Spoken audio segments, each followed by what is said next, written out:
അള്ളാഹ് ഉത്തരം ചെയ്യണമെങ്കിൽ ഈമാനും തഖ്വയും വേണം. ഇത് പേരോടിന്റെ വകയിലല്ല. ഖുർആനിൽ അള്ളാഹ് പറയുന്നു, വയസ്തജീബുല്ലദീന ആമനൂ വഅമിലുസ്സാലിഹാത്തി വയസീദുഹും മിൻ ഫദ്ലിഹി.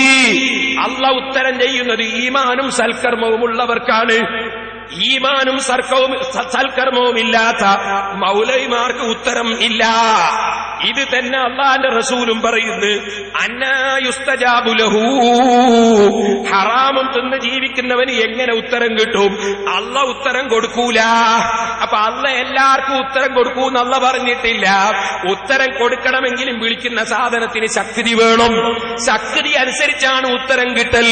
നിങ്ങൾ ഫോണിനെ കുറിച്ച് പറഞ്ഞില്ലേ, ടെലിഫോണിനെ കുറിച്ച് പറഞ്ഞില്ലേ, പ്ലെയിനിൽ നിന്ന് ബന്ധപ്പെടാൻ പറ്റുന്ന ഉപകരണം ഇല്ലേ മൗലവിമാരെ?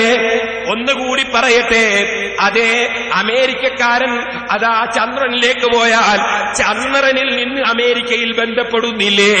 അതിന് ഉപകരണം ഇല്ലേ? ആ ഉപകരണത്തിന്റെ ശക്തിയല്ലേ അത്? എന്നാ നീ മനസ്സിലാക്കൂ, ഈമാനും തഖ്വയും ഉണ്ടാവുക എന്നത് അതൊരു വല്ലാത്ത ശക്തിയാണ്. ആ ശക്തി ഉള്ളവൻ അല്ലാഹുമായി ബന്ധപ്പെടുമ്പോ അല്ലാഹ് ഉത്തരം കൊടുക്കുന്നു. ഇതാണ് അല്ലാഹ് പറഞ്ഞത്, വഇൻ സഅലനീ ലഉതിയന്നഹു. എന്റെ ഔലിയാക്കൾ ചോദിച്ചാൽ ഞാൻ നിശ്ചയമായും കൊടുക്കും. വഇൻ ഇസ്തആദനീ ലഉഈദന്നഹു. എന്റെ ഔലിയാക്കൾ എന്നോട് കാവൽ ചോദിച്ചാൽ ഞാൻ എന്തായാലും കാവൽ കൊടുക്കും. അപ്പൊ ഔലിയാക്കളുടെ ദുആയും സാധാരണക്കാരുടെ ദുആയും ഒരുപോലെ അല്ല. അമ്പിയാക്കളുടെ ദുആയും സാധാരണക്കാരുടെ ദുആയും ഒരുപോലെ അല്ല.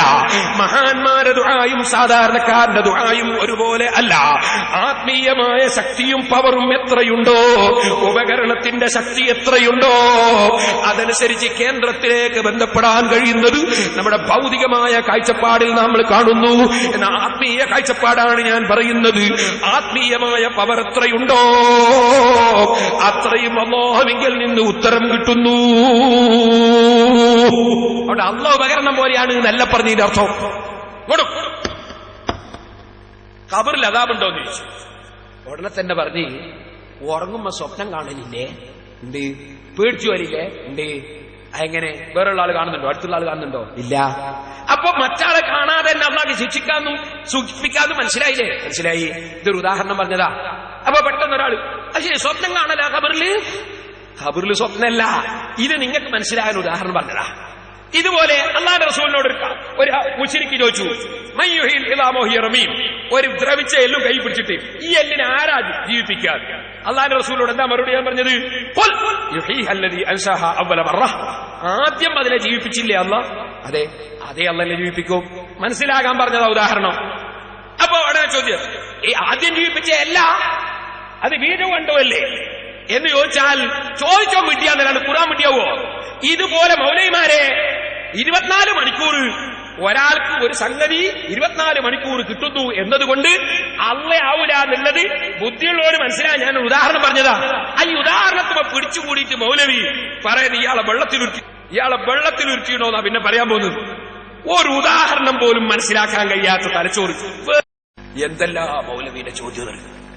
ഇയാള് വെള്ളത്തിൽ പിടിച്ചിട്ടാക്കോ? ഞാൻ ചോദിക്കട്ടെ, മൗലവിന്റെ തൊള്ള പിടിച്ചിങ്ങനെ പൊത്തി അവിടെ വെച്ചാൽ വേർക്കാനാവോ?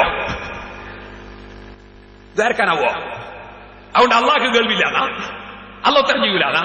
ഇയാളെ ഇങ്ങനെ പൊത്തി പിടിച്ചോണ്ടല്ലേ. ഇതുപോലെ ഇവിടെ ഫോണ് വെള്ളത്തിലായാൽ അതുകൊണ്ട് അപ്പുറത്ത് കസ്റ്റമർ കെയറിനാണോ തകരാറ്? ഇയാൾക്ക് എന്തെങ്കിലും ഒന്ന് മനസ്സിലാണ്ടേ? ദുന്യാവും തിരിയുന്നില്ല, ആഖിറവും തിരിയുന്നില്ല, ഒന്നും തിരിയുന്നില്ല. ഇങ്ങനത്തെ ഒരു സാധനം ആളുകളെ പരിഹസിക്കാൻ നടക്കുകയാണ്.